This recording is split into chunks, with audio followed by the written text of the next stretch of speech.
देश के सियासी इतिहास में 15 अगस्त के बाद 5 अगस्त का बड़ा दिन माना जाता है। 15 अगस्त देश की आजादी का दिन और 5 अगस्त इसलिए क्योंकि आज ही के दिन अयोध्या राम मंदिर का शिलान्यास और भूमि पूजन हुआ था और आज ही के दिन 5 अगस्त 2019 को कश्मीर से धारा 370 हटाई गई थी। लेकिन विडंबना यह है कि आजादी के अमृत महोत्सव के तहत हर घर तिरंगा फहराने पर सवाल उठ रहे हैं। तिरंगा यात्रा को दंगे से जोड़ा जा रहा है। अखिलेश यादव का कहना है कि बीजेपी तिरंगा यात्रा के जरिए दंगे फैलाना चाहती है। दूसरी ओर कांग्रेस ने आज देश भर में केंद्र सरकार के खिलाफ प्रदर्शन किया। बीजेपी का आरोप है कि कांग्रेस तुष्टीकरण के कारण आज के ही दिन को प्रदर्शन के लिए चुनकर आई, क्योंकि आज के दिन देश में राम मंदिर की आधारशिला रखी गई। आज इन्हीं मुद्दों पर होगी बहस, लेकिन उससे पहले ये रिपोर्ट देखिए।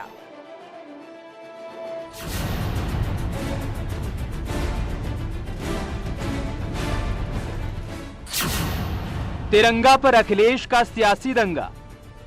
ये जो तिरंगा फहराने का कार्यक्रम चल रहा है, वहीं मैं सावधान करना चाहता हूं। ये भारतीय जनता पार्टी तिरंगा के साथ दंगा भी फैला सकती है। ये तिरंगा यात्रा के साथ साथ समाज में कहीं ऐसी घटना भी करा सकती है जिसमें समाज में दूरियां बन जाएं। अखिलेश के बयान पर सियासी घमासान। लेकिन श्री अखिलेश यादव जी विचलित हैं। वह अपने आप को विचलन से मुक्त नहीं कर पाते हैं। वो जब देखो तब कोई ऐसे बयान देते हैं जैसे लगा करता है कि उनका स्वास्थ्य ठीक नहीं। देखिए, देश की आज़ादी की लड़ाई हिंदू मुस्लिम सिख ईसाई सबने मिलकर लड़ी। ये देश सभी का है और इस तरीके की बातें करना मैं समझता हूँ बचपना है। देश का तिरंगा विपक्ष क्यों लगा रहा अड़ंगा? हर घर पर झंडा लगे तो कानून नहीं बना इसका। कानून में कोई ऐसा नहीं है कि हर घर पर झंडा लगना जरूरी है। ये कोई चीज, ये तो सरकार की पॉलिसी है। इनके तो हर पॉलिसी के पीछे इनका मतलब है। सरकार का अभियान, विपक्ष क्यों परेशान? अखिलेश यादव से ही सावधान रहना चाहिए। वही आदमी ऐसा बोल करके दंगा करा सकता है। इसलिए सबको सावधान रहना चाहिए कि कहीं समाजवादी पार्टी के लोग दंगा न कराएं। हर घर तिरंगा से विपक्ष को ऐतराज क्यों? ये माननीय अखिलेश यादव जी इतना भयभीत हैं, इतना डरे हुए हैं कि हमेशा ये भारतीय जनता पार्टी का नाम लेकर के यह स्पष्ट करना चाहते हैं कि हम धरातल पर उतरना नहीं चाहते हैं। हम सिर्फ भारतीय जनता पार्टी के नाम लेकर के जिंदा रहना चाहते हैं। तिरंगे का तिरस्कार, देशभक्ति पर प्रहार। हम लोग दिल में भी तिरंगा रखते हैं, हाथ में भी तिरंगा रखते हैं। इनके तो पता ही नहीं चलता कि ये मार्केटिंग इवेंट कर रहे हैं कि सच में तिरंगे का सम्मान कर रहे हैं। वोट के लिए तिरंगे के सम्मान पर सियासत क्यों? मूल विचारधारा उनकी वही है जो वर्ग की है। वर्ग भी सम्मान नहीं करते हैं तिरंगे का, और वो समाजवादी पार्टी तो कभी नहीं करती है। अब उसमें उनको हर जगह राजनीति नजर आता है, क्योंकि उनको एक विशेष वर्ग का वोट चाहिए। उनको लगता है कि अगर इस अभियान में हम शामिल होंगे तो हमारा वोट कट जाएगा।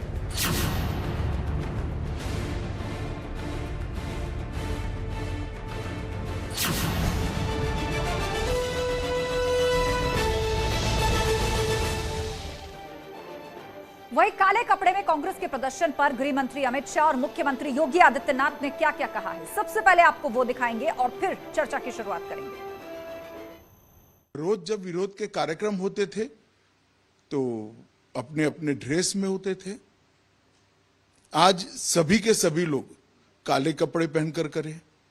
मैं मानता हूं कि आज ही के दिन इस देश के प्रधानमंत्री श्री नरेंद्र मोदी जी ने राम जन्मभूमि का शिलान्यास किया था। कांग्रेस ने आज का दिन इसीलिए विरोध के लिए और विशेषकर काले कपड़ों में विरोध के लिए सिलेक्ट किया है कि वो एक शटल मैसेज देना चाहते हैं कि हम राम जन्मभूमि के शिलान्यास का विरोध करते हैं और अपनी तुष्टीकरण की नीति को वो आगे बढ़ाना चाहते हैं। कांग्रेस का आचरण एक बार फिर जग जाहिर हुआ है। आज कांग्रेसियों ने काले कपड़े पहन करके जो प्रदर्शन किया है, यह से राम जन्मभूमि मंदिर निर्माण की तिथि के दिन यह राम भक्तों का अपमान है, अयोध्या दिवस का अपमान है, भारत के लोकतंत्र का अपमान है, भारत की न्यायपालिका के सम्मान का अपमान है। तो आखिर तिरंगा यात्रा पर क्यों भड़के अखिलेश यादव और उन्होंने इस तरह का बयान क्यों दिया? और दूसरी तरफ कांग्रेस ने जिस तरह महंगाई, बेरोजगारी को लेकर काले कपड़ों में प्रदर्शन किया, उस पर बीजेपी ने अब तक का सबसे तीखा प्रहार किया है। इस पर चर्चा के लिए पूरा पैनल हमारे साथ जुड़ेगा, लेकिन फिलहाल हमारे साथ मनीष सिंह जुड़े हुए हैं, समाजवादी पार्टी के प्रवक्ता, और एक एक करके हम सभी पार्टी के पैनलिस्ट को जोड़ने की कोशिश करेंगे। तो मनीष जी, सबसे पहले सवाल आपसे यही, तिरंगा यात्रा है, आजादी का अमृत महोत्सव हम मना रहे हैं और तिरंगा से तो कोई राजनीति नहीं है ना, ये तो हमारा राष्ट्रीय ध्वज है। तिरंगा यात्रा, तिरंगा अभियान, अब उसके लिए आपने कह दिया कि तिरंगा यात्रा के बहाने बीजेपी दंगे करवाना चाहती है। कैसे हो जाएंगे दंगे? आस्था जी, ये अमृत महोत्सव का जो कार्यक्रम आयोजित भारतीय जनता पार्टी और केंद्र सरकार के नेतृत्व में किया जा रहा है, यह एक अलग तरह का राजनीतिक माहौल बनाने की कोशिश की जा रही है। आप इसको समझने की कोशिश करिए, जब हमारा देश 1947 में 15 अगस्त के दिन आज़ाद हुआ, तब से हर भारतीय तिरंगे का बहुत आदर करता है, बहुत सम्मान करता है। और हमारे लिए प्रतिवर्ष जब भी 26 जनवरी गणतंत्रता दिवस की तिथि आती है, स्वाधीनता दिवस जब 15 अगस्त को हम मनाते हैं, तो लेकिन आज तक हम इस बार आजादी की 75वीं वर्षगांठ मनाने जा रहे हैं और उस पर अगर कुछ स्पेशल किया जाता है, उसी तिरंगे के साथ यात्रा निकालने की बात होती है, लोगों से अपील होती है कि आप भी इस अवसर पर अपने घरों पर तिरंगा फहराएं, तो इसको दंगे से क्यों जोड़ा जा रहा है? मतलब दंगा हो जाएगा अगर तिरंगा फहराएंगे तो? नहीं, आस्था जी इस चीज को समझने की सभी को कोशिश करनी चाहिए। राष्ट्रीय अध्यक्ष जी ने एक संदेह जाहिर किया, चूंकि कासगंज में पिछले वर्षों में आप संदेह की वजह जानना चाह रही हूँ मनीष जी, मैं उसी संदेह की वजह जानना चाह रही हूँ। ऐसी क्या बड़ी वजह हो सकती है कि देश का राष्ट्रध्वज हाथ में लेने से दंगे भड़क सकते हैं? ऐसा तो वही लोग करेंगे ना जिन्हें तिरंगे से दिक्कत होगी, ऐसा वही लोग करेंगे ना जिन्हें राष्ट्रध्वज से प्रॉब्लम होगी। या तो आप कह दीजिए कि आपको दिक्कत है, राष्ट्रध्वज से भला किसको दिक्कत हो सकती है? क्यों भड़केगा? हम लोग समाजवादी लोग हैं। हाँ। 1942 में 8 अगस्त के दिन 1942 में मुंबई में जब आदरणीय गांधी जी ने, पूजनीय गांधी जी ने और कांग्रेस सोशलिस्ट पार्टी के लोगों ने मिलकर के संयुक्त रूप से एक निर्णय किया कि हम अब करो या मरो का नारा देने जा रहे हैं और पूरे देश में ये संदेश देने जा रहे हैं, पूरे देशवासियों से आह्वान करने जा रहे हैं। इस देश की आजादी की लड़ाई बहुत सारी विचारधाराओं, धर्मों और पंथों ने साथ मिलकर लड़ी है, उसमें कोई शक शुबा नहीं है। लेकिन मैं एक बार 1947 या 42 से आगे आपको 2022 में लाती हूँ। क्या कभी किसी ने सोचा था, किसी स्वतंत्रता संग्रामी या किसी विचारधारा वाले महापुरुष ने, कि आज एक ऐसा भी दिन आएगा कि तिरंगा यात्रा का मतलब दंगे भड़काना हो जाएगा? इसका मतलब समझा दीजिए, ये अभी तक अस्पष्ट है। आस्था जी, इस भाव को समझने की कोशिश करिए। हमारे राष्ट्रीय अध्यक्ष जी ने जो संदेह जाहिर किया है, वो पूर्व में इस तरह की घटनाएं घटित होती रही हैं। पूर्व में इस तरह की यात्राओं में दंगे कराए गए भारतीय जनता पार्टी की तरफ से, और भारतीय जनता पार्टी के लोग भारतीय जनता पार्टी ने पूरा देश जानता है। केंद्र सरकार ने इस अभियान को शुरू किया है और आप ये कह रहे हैं कि अपने ही अभियान में वो दंगे भड़काएंगे। अच्छा ठीक है, आप मूल सवाल का जवाब नहीं दे रहे आप मनीष जी। खैर कोई बात नहीं, हमारे साथ और भी पैनलिस्ट जुड़ रहे हैं। शांत हो जाए मनीष जी, ठीक है, बात आ गई आपकी। मूल सवाल का जवाब आप नहीं दे रहे हैं। हमारे साथ मौलाना पीर अली कादरी भी जुड़ गए हैं, मुस्लिम स्कॉलर है। पीर अली कादरी जी, यही सवाल आपसे कि एक पॉलिटिकल पार्टी की ये सोच है, ये वक्तव्य है कि तिरंगा यात्रा से भाजपा दंगे भड़काना चाहती है। सबसे पहले बात तो मुझे बता दीजिए कि तिरंगा तो देश की शान है, हमारा अभिमान है, हमारा मान है, दंगे कैसे भड़क जाएंगे तिरंगा हाथ में लेने से? देखिए मैडम, ये तो बात हो गई राजनीति की। जब कोई एक राजनीति बीजेपी पार्टी जब कोई करेगी तो यकीनी बात है समाजवादी उस पर तनकीद करेगी, और समाजवादी कुछ करेगी तो कांग्रेस उस पर तनकीद करेगी।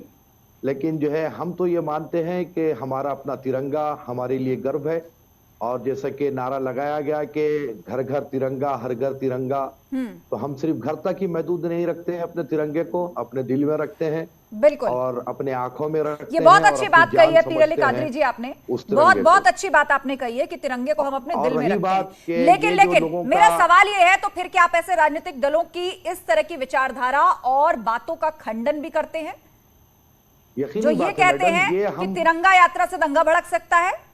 आप निंदा करते हैं ऐसे राजनीतिक दलों की? हम 75 साल हमारे पूरे मुकम्मल हुए देश को आजाद होकर और अगर ये राजनीति के जितने भी पार्टीज हैं, अगर ये लोग इस किस्म की ओछी नाच राजनीति अगर छोड़ दे तो हमारा देश बहुत तरक्की कर सकता है। ठीक है, बात आ गई आपकी ओछी राजनीति। ओछी राजनीति आपने कहा कि तिरंगा यात्रा पर दंगे भड़काने जैसी बात ओछी राजनीति कही जाएगी, और आज कुछ ऐसा ही आरोप गृह मंत्री अमित शाह और मुख्यमंत्री योगी आदित्यनाथ ने कांग्रेस पार्टी को लेकर लगाया कि तुष्टीकरण की राजनीति हो रही है। देश में महंगाई बेरोजगारी को लेकर प्रदर्शन हुआ, लेकिन आज के दिन को क्यों चुना गया? आज 5 अगस्त है, राम जन्मभूमि के शिलान्यास और भूमि पूजन का दिन है। 2019 में धारा 370 भी इसी दिन हटाई गई थी, और आज के दिन इस तरह का प्रदर्शन, तो यहां पर भी तुष्टीकरण की राजनीति का आरोप लगाए। हमारे साथ विशाल मिश्र जी जुड़ गए, राजनीतिक विश्लेषक, और साथ ही शरद त्रिवेदी भी जुड़ गए हैं, भाजपा प्रवक्ता। तो फिलहाल हम रुक कर लेते हैं विशाल मिश्र जी का। विशाल जी, आज के दिन को आप किस तरह देखते हैं? एक तरफ अखिलेश यादव कहते हैं कि तिरंगा यात्रा के माध्यम से भाजपा दंगे भड़काना चाहती है, और दूसरी तरफ कांग्रेस उतरी तो महंगाई बेरोजगारी को लेकर थी, लेकिन एक बार फिर से अपना ही दांव उल्टा पड़ गया। भाजपा ने तीखा प्रहार किया और कहा आज ही के दिन को आपने चुना क्योंकि आप राम भक्तों का अपमान करना चाहते हैं। अब देखिए, ये किस प्रकार की मनोवृत्ति है, ये किस प्रकार का सोच है कि जो तिरंगा हमारे आन बान शान का प्रतीक है, उस तिरंगा यात्रा को लेकर कहा जा रहा है कि दंगे भड़क सकते हैं। मतलब जो सबको जोड़ता है, जो हमारे राष्ट्र का प्रतीक है, जो हमारा प्रतीक है, जिसके नाते हमारी आइडेंटिटी है, उसके नाते उसकी तिरंगा यात्रा को लेकर कहा जा रहा है कि दंगे भड़क सकते हैं। तो इस मनोवृत्ति का आप बताइए क्या उपाय है? मतलब स्वार्थपरक राजनीति तो जरा देखिए कि किस तरीके से बयानबाजी कर दी जाती है। वही दूसरी तरफ देखिए, जब संसद में ऑलरेडी आपको समय दिया गया, महंगाई पर चर्चा करने के लिए बाकायदा समय प्रोवाइड किया गया। पहले तो कह रहे थे कि सरकार चर्चा नहीं करने देना चाहती, तब सदन का वॉकआउट कर रहे थे। सरकार ने समय दिया, पार्टियों का टाइम अलॉटमेंट होता है उनके संख्या बल के हिसाब से। ठीक है। अब आप बताइए, और सरकार जवाब देने को तैयार है, सुन लीजिए।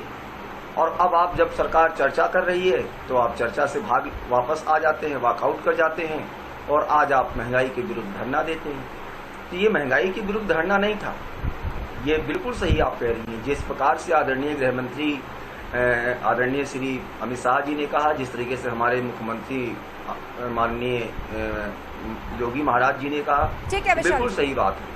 ठीक है, तो कुल मिलाकर आप भी मान रहे हैं कि कांग्रेस का आज का जो दांव है वो उस पर उल्टा पड़ गया है। मैं आपके पास लौटूंगी क्योंकि एक एक करके सभी पैनलिस्ट हमारे साथ जुड़ रहे हैं, और गरिमा दसौनी कांग्रेस की प्रवक्ता हमारे साथ अभी जुड़ी हैं। पर चूंकि डिबेट जो है आज कांग्रेस के इर्द गिर्द घूम रही है, सपा के इर्द गिर्द घूम रही है, तो गरिमा दसौनी जी बताइए, आज के दिन काले कपड़े पहन के जब राम जन्मभूमि का शिलान्यास हुआ था, मंदिर बनने का भूमि पूजन हुआ था और धारा 370 हटाई गई थी, आज का दिन आपने चुना। ये तीखा प्रहार भाजपा की तरफ से गृह मंत्री अमित शाह और मुख्यमंत्री योगी आदित्यनाथ कह रहे हैं कि आपने एक तुष्टीकरण की राजनीति को बढ़ावा दिया, दूसरा राम भक्तों का अपमान किया।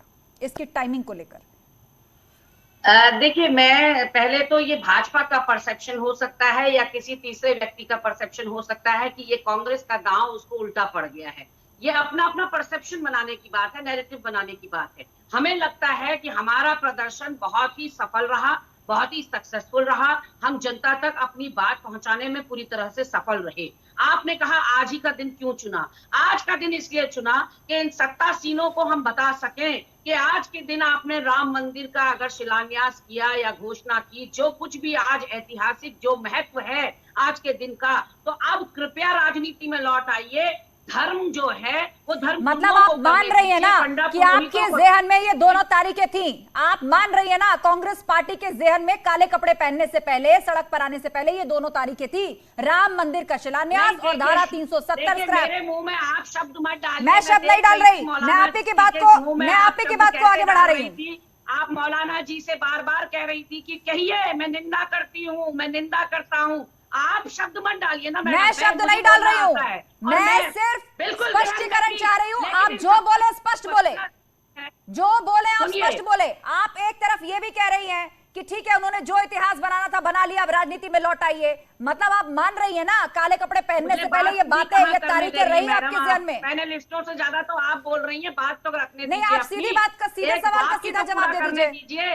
मेहमानों की सुनने के लिए बुलाते हैं आप, या अपनी सुनने के लिए यहाँ पर मेहमानों का पूरा सम्मान करते हैं, लेकिन अगर आप मुझे ही घेरेंगी, आप मुझे पर आरोप लगाएंगी, आप मुझे पर आरोप लगाएंगी तो जवाब भी तो सुनना पड़ेगा ना आपका। बहुत सम्मान से हम आपको बुलाते हैं, बात पूरी कीजिए। मैंने किसी पर कोई आरोप नहीं लगाया, आप मेरे मुंह में शब्द क्यों डाल रही हैं? ठीक है गरिमा जी, आप अपनी बात पूरी कीजिए।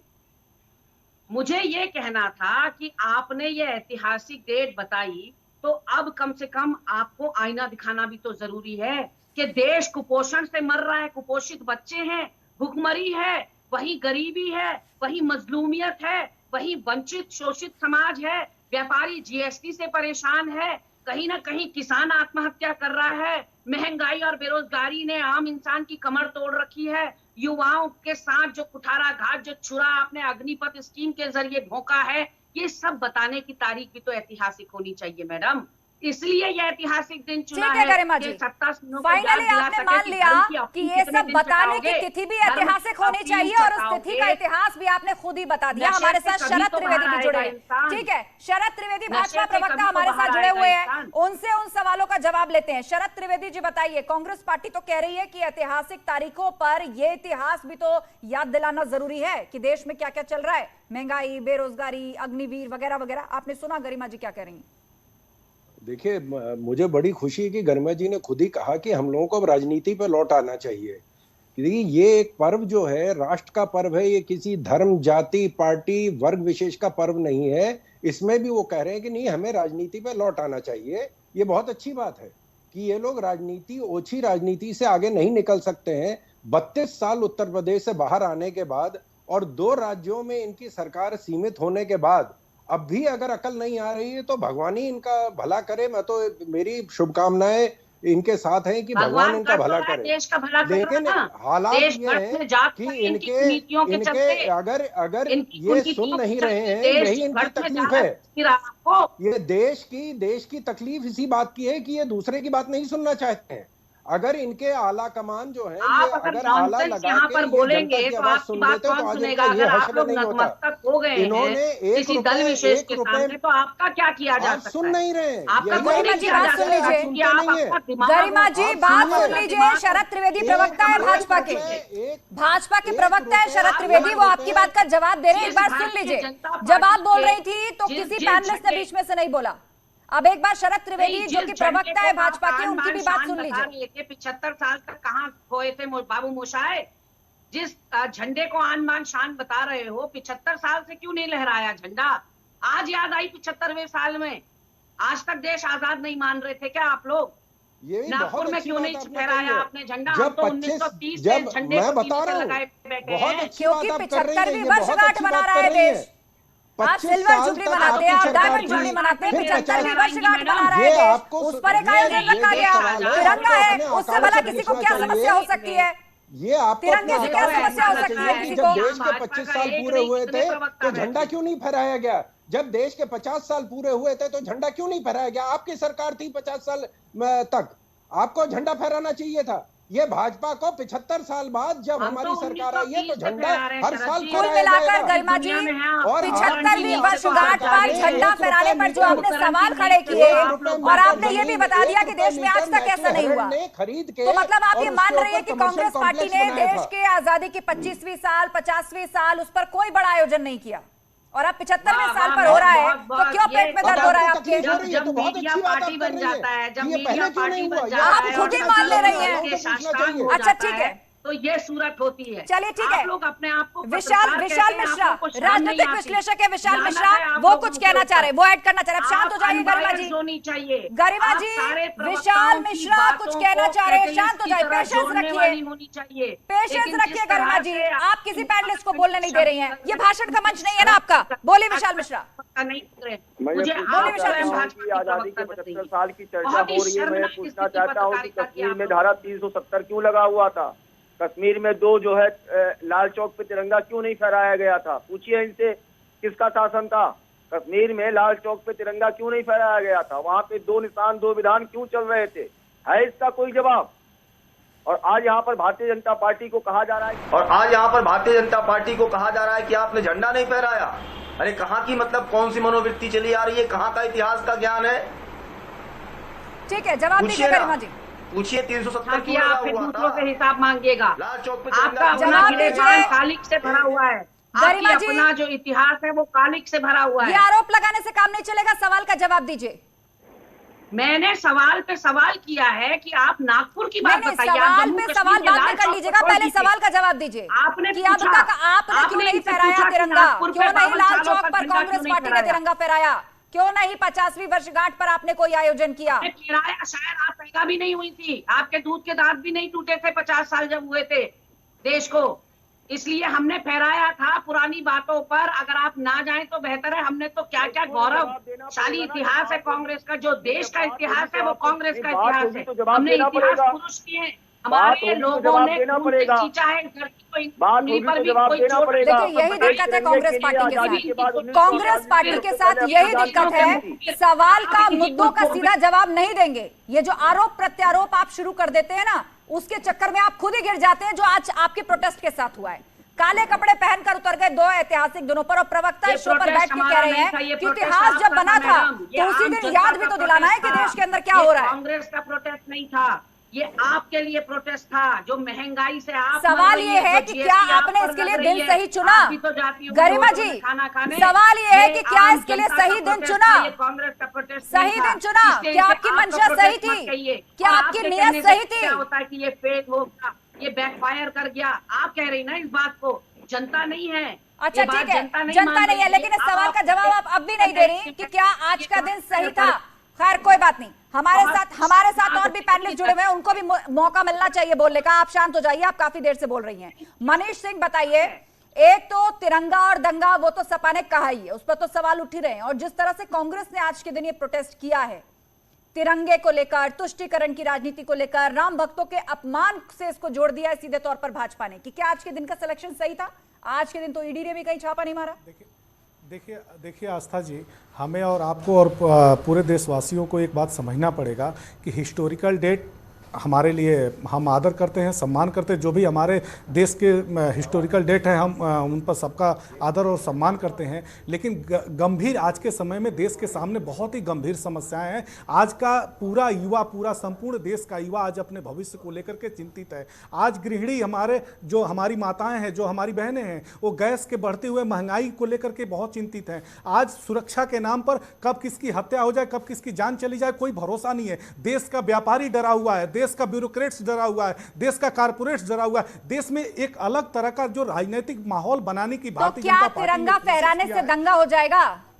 मनीष जी, तिरंगा फहराने से दंगा हो जाएगा? आस्था जी देखिए, आप जो सवाल पूछिए मूल सवाल से मत भागिए। सवाल आप जो मुद्दा उठा रहे हैं उठाइए, आप स्वतंत्र हैं, आप विपक्ष हैं, आप सड़क पर उठाइए, आप सदन में उठाइए, जो मुद्दा उठा रहे हैं उठाइए, अपने तरीके से उठाइए, लेकिन मूल सवाल का जवाब दीजिए। तिरंगा फहराने से दंगा क्यों हो जाएगा? कौन कराएगा ये दंगा? कौन है जिसे तिरंगे से दिक्कत है? कौन अपने वोटर्स को खुश करने की कोशिश कर रहा है? ये संदेश कहां तक पहुंचाने की कोशिश हो रही है? सवाल पूछा, आज हमारे देश का राष्ट्रीय, हमारा राष्ट्रीय तिरंगा यह पूछ रहा है कि 22 करोड़ नौजवानों ने रोजगार मांगा है भारत के प्रधानमंत्री जी से। तिरंगा ये भी पूछ रहा है कि मेरे फहराने से दंगा कैसे हो जाएगा? तिरंगा ये भी पूछ रहा है कि मुझको फहराने से दंगा कैसे हो जाएगा?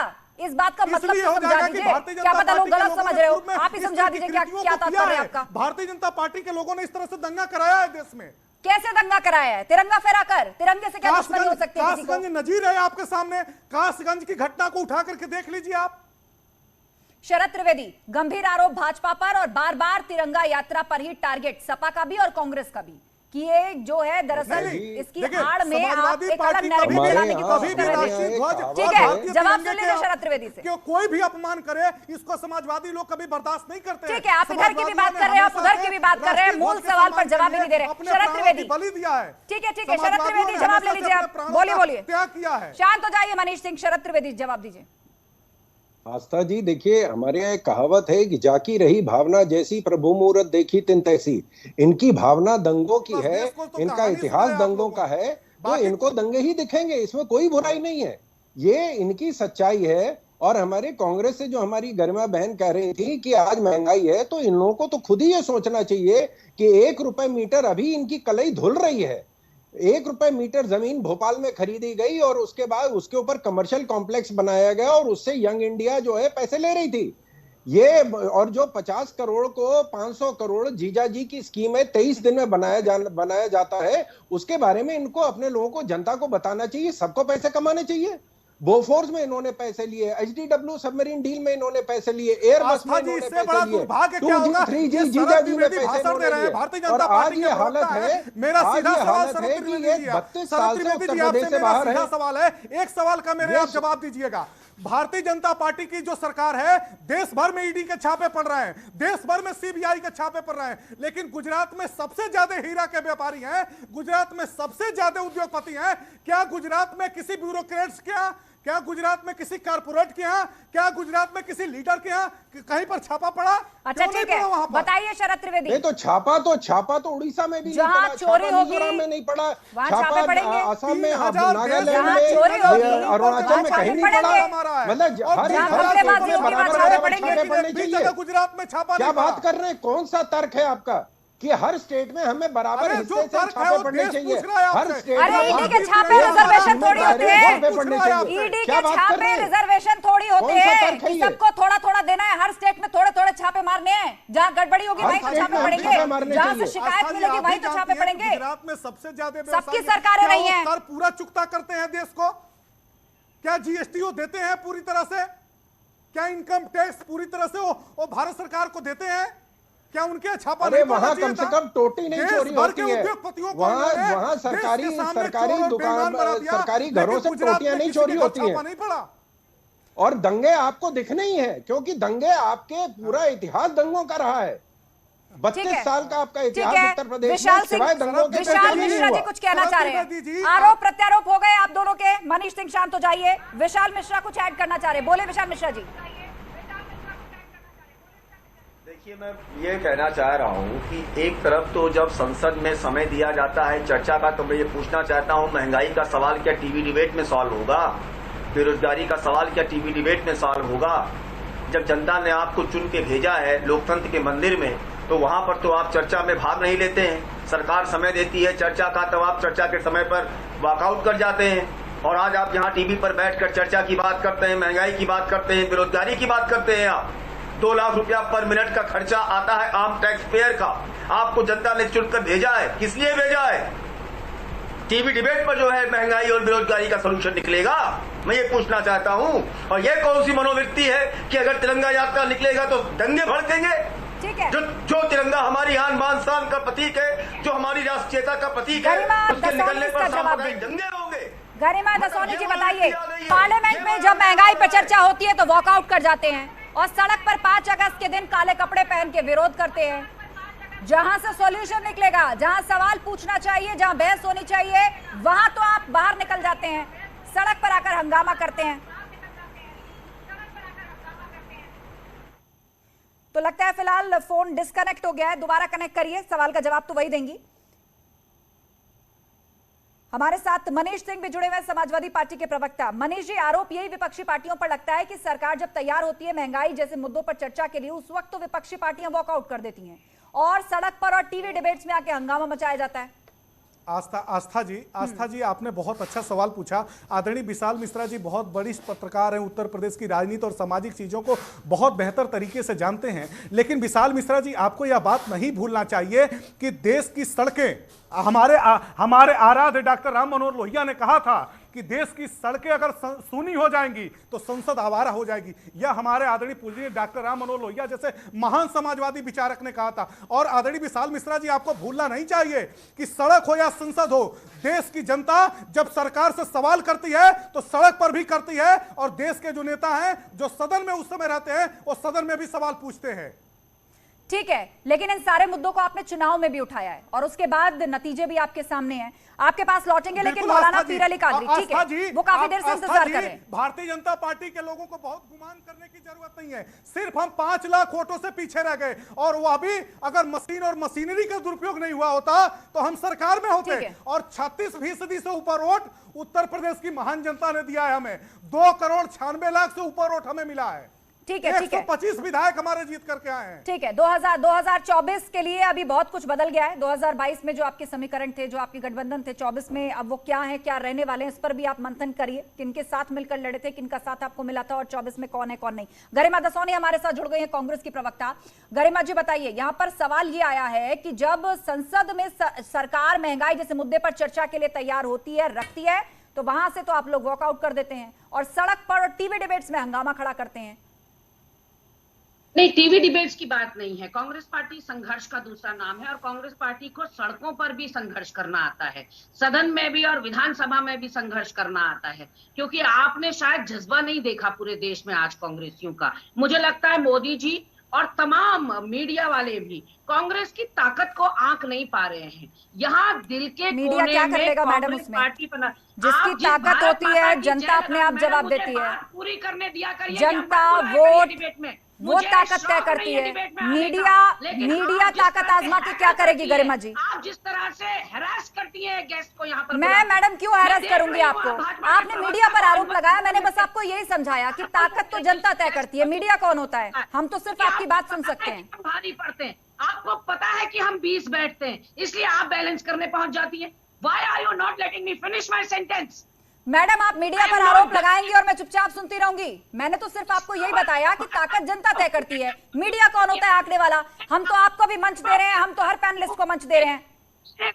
ये कहा कि कांग्रेस को आप लोग शायद समझ नहीं पा रहे हैं, जो ओवर कर रहे हैं मोदी जी। अब मेरे नेताओं का उत्पीड़न, सोनिया गांधी और राहुल गांधी के आवाज को छावनी में तब्दील करना, उनके गिरेबान में हाथ डालना और भारतीय जनता पार्टी के सारे नेताओं को क्लीन चिट दे देना, ईडी, सीबीआई और इनकम टैक्स का उनके घर में रेड ना करना, ये क्या आपको फिशी नहीं लगता?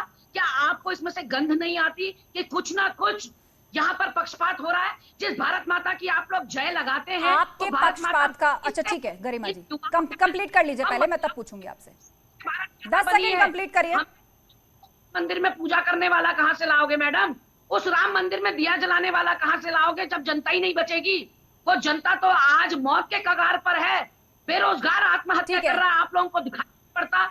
ठीक है, और ये सब इसलिए कि ईडी की जांच या ईडी सीबीआई की आंच सोनिया गांधी और राहुल गांधी तक पहुंची, इसीलिए आपको सारे इंस्टीट्यूशन, सारी संवैधानिक संस्थाएं, सब कुछ बिकी हुई नजर आ रही हैं, सिर्फ इसलिए कि सोनिया गांधी और राहुल गांधी को सवाल जवाब के लिए बुलाया गया। और आज गृह मंत्री ने यही बात की कि आज तो ईडी ने किसी को नहीं बुलाया था, फिर भी आप काले कपड़े पहनकर आए। ऐसे दिन को चुना जब पूरा देश इस दिन को एक गौरव की तरह महसूस करता है। आज ही के दिन राम मंदिर का भूमि पूजन और शिलान्यास हुआ था और कश्मीर से धारा 370 को स्क्रैप किया गया था। आप सभी पैनलिस्ट का शुक्रिया इस चर्चा में शामिल होने के लिए। तो कुल मिलाकर आजादी के अमृत महोत्सव में जिस तिरंगा अभियान की शुरुआत भाजपा और सरकार की तरफ से की गई, विपक्षी पार्टियां अपने अपने तरीकों से मुद्दे बनाकर उसका विरोध कर रही हैं। महाबहस में फिलहाल इतना ही।